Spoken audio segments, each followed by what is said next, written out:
Hi guys! Panibagong update tayo. Paula Avellino and Kim Chiu. Sa IG story ni Pau, I think tatlong event ni Paulo Avellino. Kanya-kanyang ganap ang Kim Pau muna. Pero syempre tuloy ang kanilang taping para sa kanilang series na Alibay. Makikita sa photos guys kung saan ay balot na balot ka si Pau. Nakasombrero at may face mask, naka-hoodie, naka-jacket as in hindi siya makikilala talaga na siya si Paolo Avellino. Sa kanyang IG story ito guys ha. So, ito ay nagtungo na nga itong si Pau sa event na iyon. So, ito na nga. Dahil sa suot ni Pau, kaya naman ito ay nabash na naman. Na ayon sa karamihan, kaya daw ay balot na balot si Pau para hindi ma-identified ng ibang mga Kim Pau fans dahil ito ay mayroong Chinese na babae. OMG talaga. So, nagtalo ang mga netizens dito sa post ng admin dahil dito sa kasuotan ni Pau at napuna nila. Yung iba naman sinasabi, bakit hindi umamin kung talagang sila?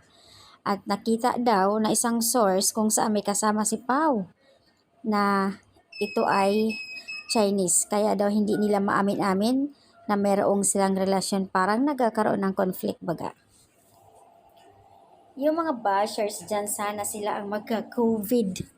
Kasi nga, pinoprotektahan lang naman ni Pau. Unang-una, 1 week na nga nagka-ulan. Siyempre, iniiwasan na magkakaubo dahil nga ang totoo kasi sakitin si Pau, mabilis makakapit sa kanya yung ubo sipon. So, yun yung iniiwasan niya. Kaya nag-face mask, laging balot na balot.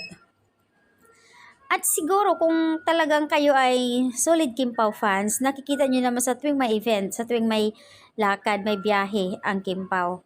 Papansin nyo na palaging ganun si Pau eh. Lalo na sa along probinsya.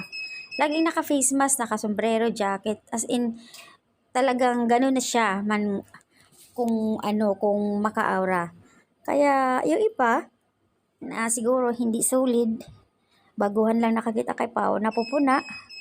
Pero ang totoo kasi matagal na niyang ginagawa na ganyan talaga siya.